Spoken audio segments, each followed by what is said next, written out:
시청자 여러분, 한 주간 평안하셨습니까? 이 트럼프 대통령은 자신이 대통령이었다면 우크라이나 전쟁은 일어나지 않았을 것이며, 만약 재집권에 성공한다면 이 전쟁을 24시간 이내에 끝낼 수 있다라고 주장해 왔었습니다. 지금까지도 종전에 대한 기대감은 커지고 있습니다만, 그런데 그 방향이 좀 이상하게 흘러가는 것 같습니다. 트럼프 대통령의 태도나 발언이 너무 푸틴 편향성이 짙다는 점이 문제인데요. 트럼프 대통령은 13일 백악관 기자회견에서 이렇게 이야기를 했습니다. 우크라이나 전쟁의 원인은 우크라이나가 북대서양 조약기구, 즉 나토에 가입 시도를 했기 때문이다라고 말이죠. 근데 이건 푸틴이 했던 말이잖아요. 지금까지 전쟁에 대한 당위성을 주장할 때 늘 해왔던 발언인데요. 지금까지 미국을 포함한 서방 동맹들이 해왔던 주장과는 완전히 배치됩니다. 심지어 트럼프는 침공이라는 단어 대신에 유혈사태라는 용어를 주로 쓰고 있는데요. 그냥 상호 간에 교전 중이다라는 것은 러시아가 우크라이나를 침공한 범죄 사실을 희석시키려는 의도입니다. 피해자와 가해자를 동등하게 생각하겠다는 것이죠. 이 트럼프식 종전 가이드라인도 논란이 있는데요. 피트 헤그세스 미 국방장관은 12일부터 13일 사이에 벨기에 브레셀에 있는 나토 방문 기간 동안에 유럽의 각국 장관들 면전에서 우크라이나의 나토 가입은 안 된다라고 못을 박습니다. 뿐만 아니라 현재 러시아에게 점령된 우크라이나 영토의 수복 시도는 꿈도 꾸지 말아야 되고, 향후 우크라이나의 평화 유지군으로서 미군이 참여하는 것조차 불가하다라는 입장을 분명하게 밝혔어요. 미군이 주둔하지 않는다는 건 좋습니다. 그런데 심지어 평화 유지군에 대한 나토의 보호에도 반대했어요. 이쯤 되면 트럼프는 푸틴의 대변인 정도로 봐야도 되지 않을까요? 나토의 보호도 받지 못하고 미군의 참여도 없다면 과연 누가 러시아에 맞서서 평화유지군을 파병하겠습니까? 아무도 전후에 우크라이나 파병을 하지 않는다면 전쟁 준비를 더 철저히 한 이후에 러시아가 재차 우크라이나를 침공하지 않으리라는 보장을 어떻게 할 수 있을까요? 사실 우크라이나의 요구는 완전히 묵살된 채 오로지 푸틴의 요구만 100% 들어주는 꼴이 되어버립니다. 실제로 EU 전문 매체 유락티브에서는 트럼프의 방법론에 대해서 회의적 시각을 밝혔는데요. 유럽은 제2의 메넨 모멘트에 떨고 있다라는 제하의 기사를 통해 이렇게 이야기를 했습니다. 1938년도에도 비슷한 일이 있었다. 유럽 내 전쟁 재발이 두려웠던 세계 정상들은 바이어리쇼 호프 호텔에서 엎어지면 코 닿을 거리에서 히틀러에게 당시 체코의 주데탈란트를 인도하는 데 합의함으로써 그를 회유하려 했었다라고 주장했어요.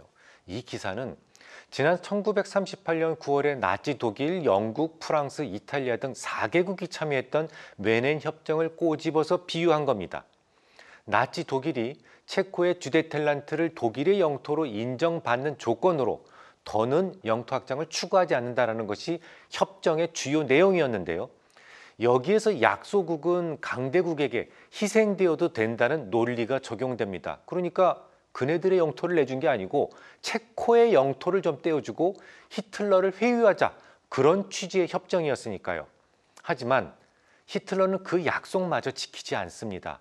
바로 이듬해 체코의 남은 국경까지 병합을 했고요. 이어 폴란드에도 영토를 내어달라 요구했는데 폴란드가 이를 거절하니까 1939년 9월 독일군이 폴란드를 공격하면서 세계 2차 대전이 일어나게 된 것이죠. 결국 트럼프 대통령이 지금 제안하고 있는 종전 협상, 그러니까 진해 영토를 떼주는 게 아니라 우크라이나 영토를 일부 떼어주고 아무런 안보 보장이 없는 이 합의가 과거 1938년도에 있었던 메넨 회의에서 주데텔란트를 히틀러에게 넘겨주었던 것과 전혀 다르지 않다라는 것을 지목한 겁니다.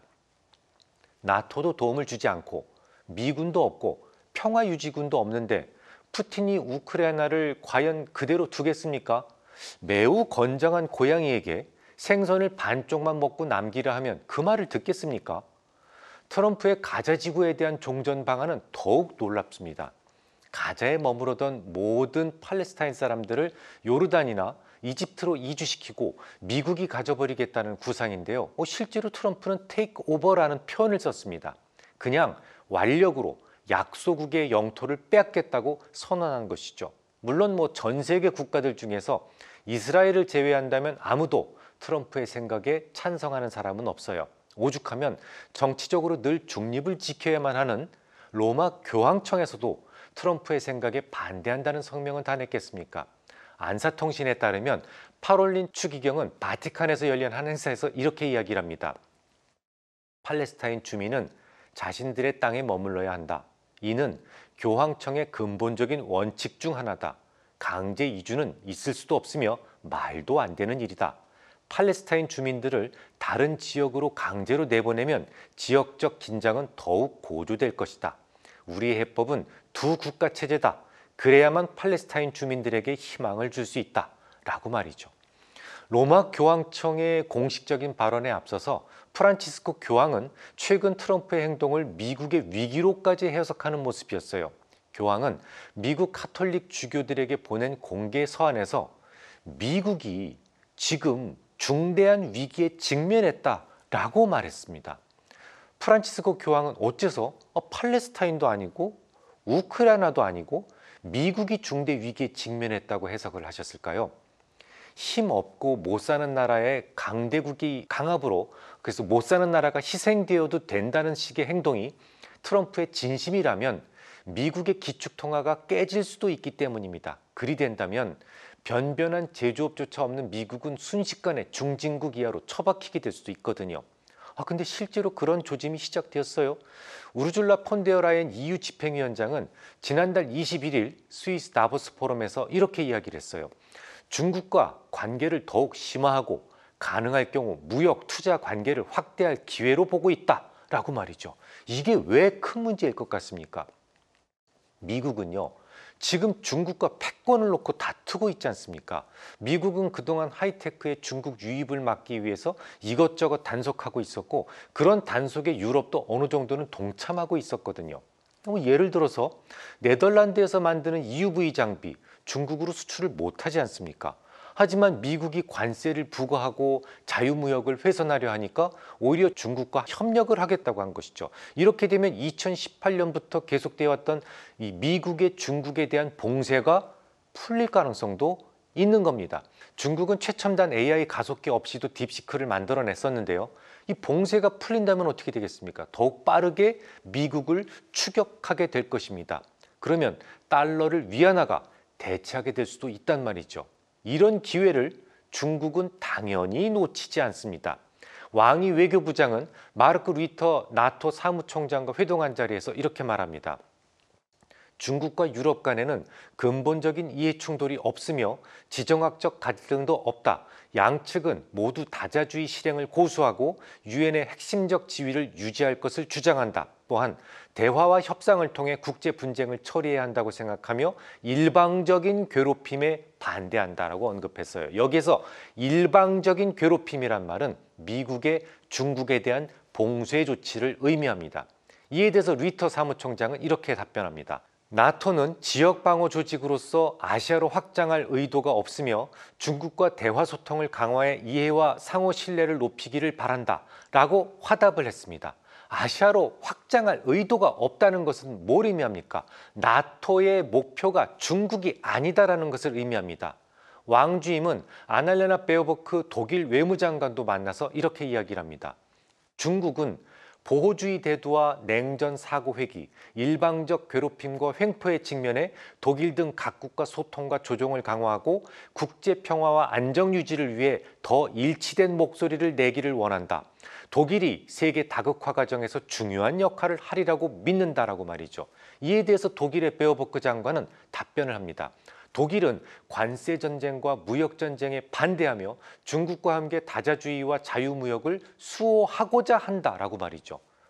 이렇게 되면요, 유럽이 미국과의 관세 정책에 반대하면서 대신에 중국과 손을 잡을 수도 있다라는 말이 되잖아요. 이러니까 교황님이 미국이 중대한 위기에 빠졌다라는 말씀, 이제 이해가 갑니다.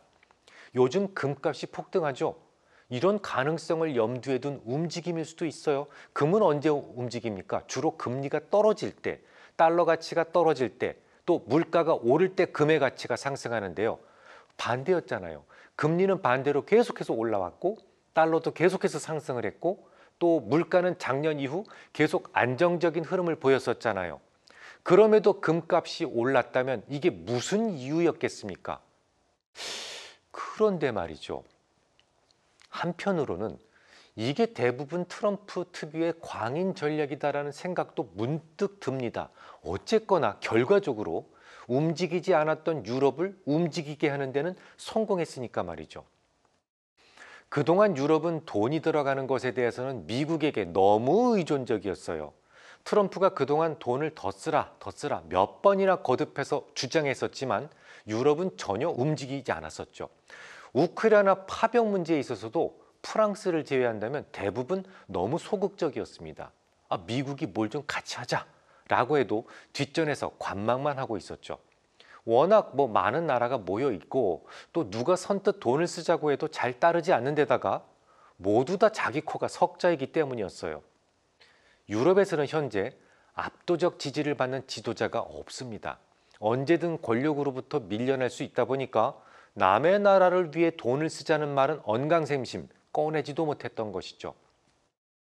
트럼프가 고도의 광인 전략을 구사하고 있다는 생각을 하게 된 이유를 조금만 더 자세하게 설명드리겠습니다.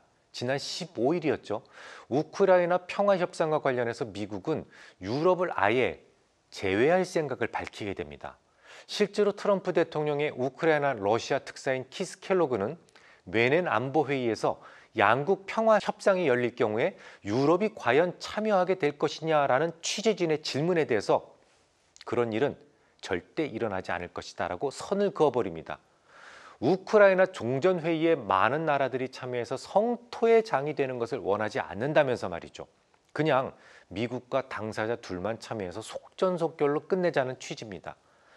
우크라이나를 지져먹든 볶아먹든 그냥 둬라 라는 건데요. 문제는 우크라이나 문제가 지금 트럼프의 주장대로 모두 종결된다면 유럽은 상당한 타격을 받게 된다는 것을 누구나 잘 알고 있다는 점이죠. 실제로 우르줄라 폰데어라인 유럽연합 집행위원장은 이렇게 이야기합니다. 우크라이나가 만약 실패로 귀결된다면 이는 유럽뿐 아니라 미국도 쇠약하게 만들 것이다. 이 세계의 독재주의자들은 이웃을 침공하고 국제적으로 인정되는 국경을 침범했을 때 처벌이 이루어지는지 실질적 억지력이 있는지를 주의 깊게 지켜보고 있다라고 언급했습니다. 트럼프의 주장대로 모두 끝나버리면 유럽에게도 치명적이니까 이제라도 스스로 움직여야 된다는 것을 독려한 거죠. 내년 안보회의의 주최국인 독일의 프랑크 발터 슈타인마이어 대통령은 한술 더 뜹니다. 새 미국 정부는 우리와 매우 다른 세계관을 가지고 있다.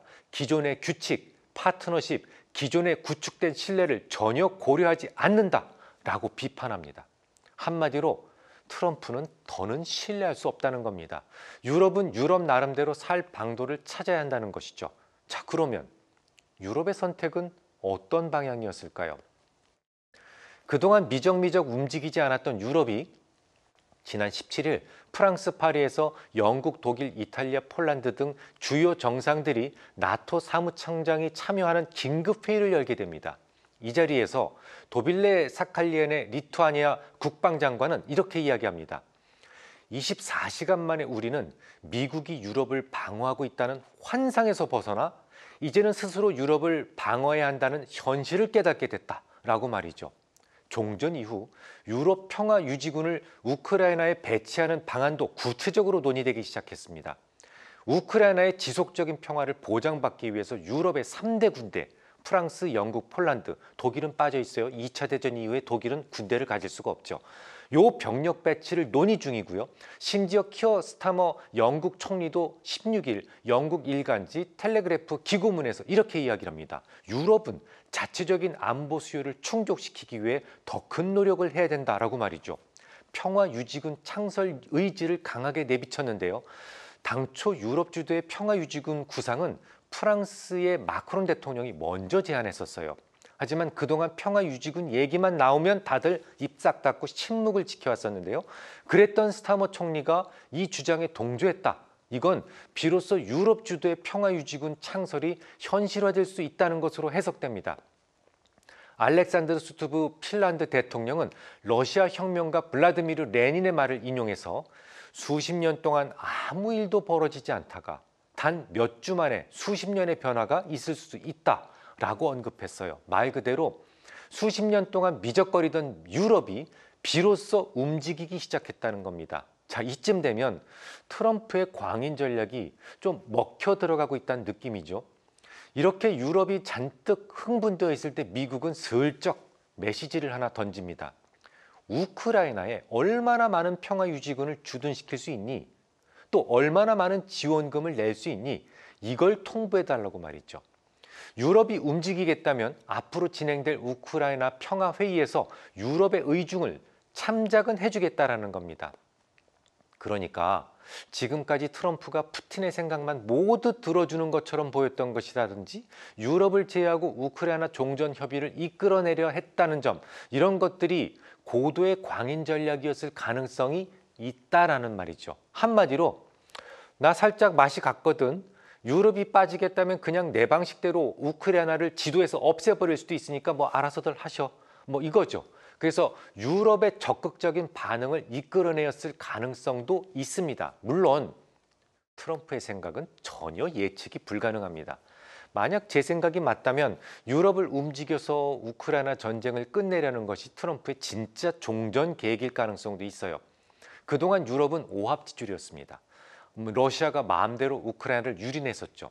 하지만 지금이라도 유럽이 똘똘 뭉쳐서 움직인다면 아무리 러시아라도 할지라도 계속해서 도발을 할 수는 없을 테니까 말이죠.